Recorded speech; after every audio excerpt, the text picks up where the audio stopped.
Hello and welcome to Toasty Business. For years now, the whole science world has been thrown into a debate on the possibility of an occupation of Mars, while Elon Musk has done nothing but reaffirm his commitment to its possibility, ceaselessly stating his desire to colonize the red planet.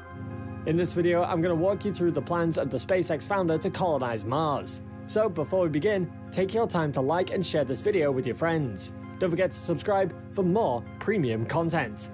Now, let's begin. With the belief that NASA wasn't doing more to get people to Mars, and the fact that Earth might eventually become an uninhabitable wasteland, Elon Musk founded SpaceX, the rocket company making waves today.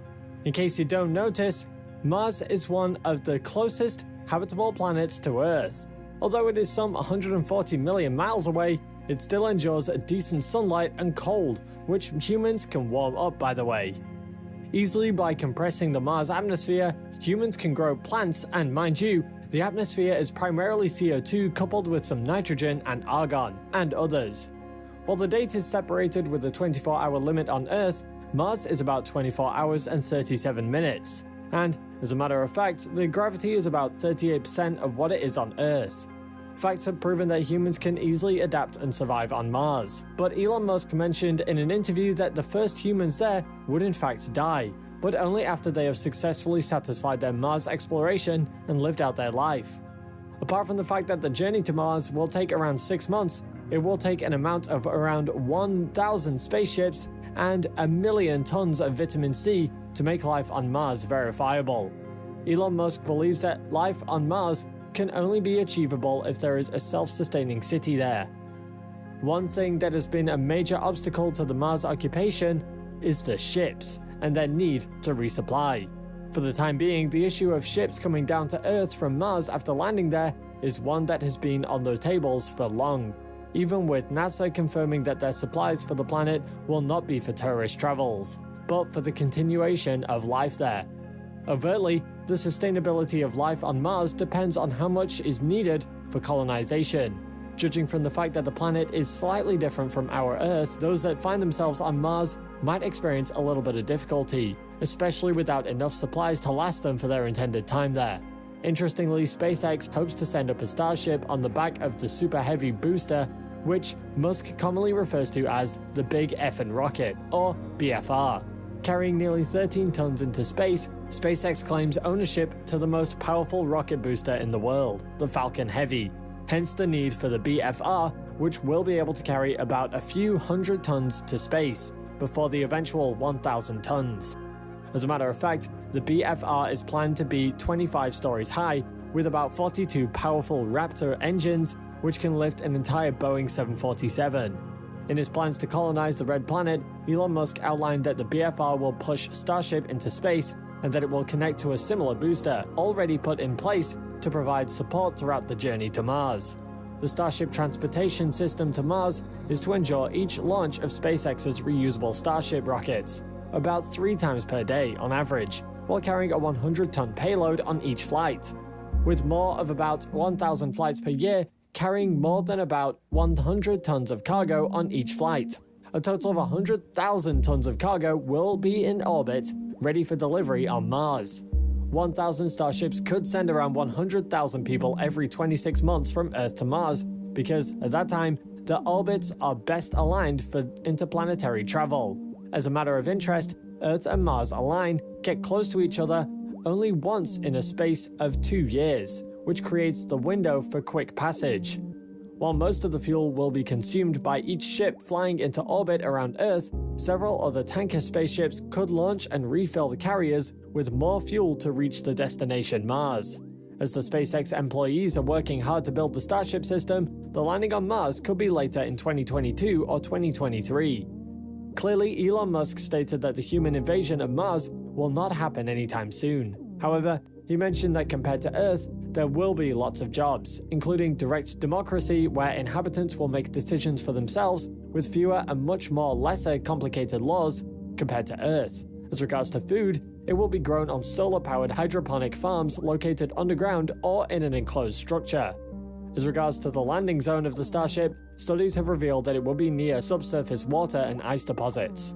This position is said to be located strategically to receive enough sunlight for the array of solar panels to power the colony. The refueling of the spaceships will only be done easily enough with the resources found on the planet. The SpaceX ships use liquid methane and liquid oxygen as fuel, and it can easily be recreated on Mars using the Sabatier process. In case you don't know, this type of fuel makes it easy to reuse rocket boosters for an amount of time, because it burns cleanly. The process makes use of nickel as the agent to synthesize methane from atmospheric carbon dioxide, and it can easily be extracted from the water ice located on Mars. To generate a useful amount of fuel on Mars, it will roughly take 26 months, and by the calculation of SpaceX engineers, the necessary power to make the Sabatier work will need about 56,600 square meters of ground based on solar panels, which can be simply moved to Mars in a single Starship. At this point, I'm not sure if you're aware of Elon Musk's Boring Company on Earth, hoping to tackle the issue of transportation. We believe that the Boring Company will not be left out of this colonization, as it will first need to dig the Mars surface to access the subsurface water. Furthermore, to safely keep the human colonies from the harsh ionizing radiation, initial settlements might need to be organized in deep subsurface artificial encampments. How do you think connection with the colonists on Mars will be maintained? Let us know your answers in the comment section. With the Starlink satellite supposedly opening communication paths between both planets, it shouldn't come as a surprise to know that Elon Musk might also make use of autonomous vehicles, either cars or trucks, to carry out distant and difficult missions for the colonists. Although it has not been explicitly expressed, the vehicles might even be used to move products for refueling on the surface of Mars. For a fact, we do know that Musk really wants the first starships to be filled with machines and cargo necessary for proximate future missions. These equipment are such that are needed for humans to build enough sustainable facilities to generate power, tweak the Martian air, gather water, and transform the raw resources into oxygen and methane fuel for safe return launches to Earth. The first two uncrewed starships will confirm the water resources on the planet and locations that pique interests. They will also determine the possible effects of future hazards, what the hazards might be, and set up necessary infrastructure for further explorations, including perhaps a launching pad for subsequent crewed spaceships. Let us assume the first reconnaissance launches are successful. SpaceX could go ahead to send manned starships to Mars.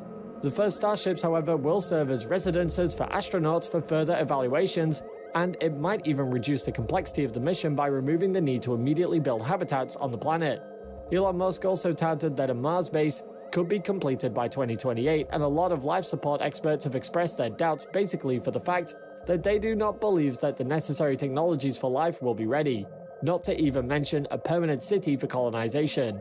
But we all know Elon Musk, and he has a flair for achieving the slightly unthinkable. And for the Red Planet, he aims to make a backup for humans after life on Earth becomes unbearable. To transform Mars into a similar world as Earth, Elon Musk once talked about nuking Mars.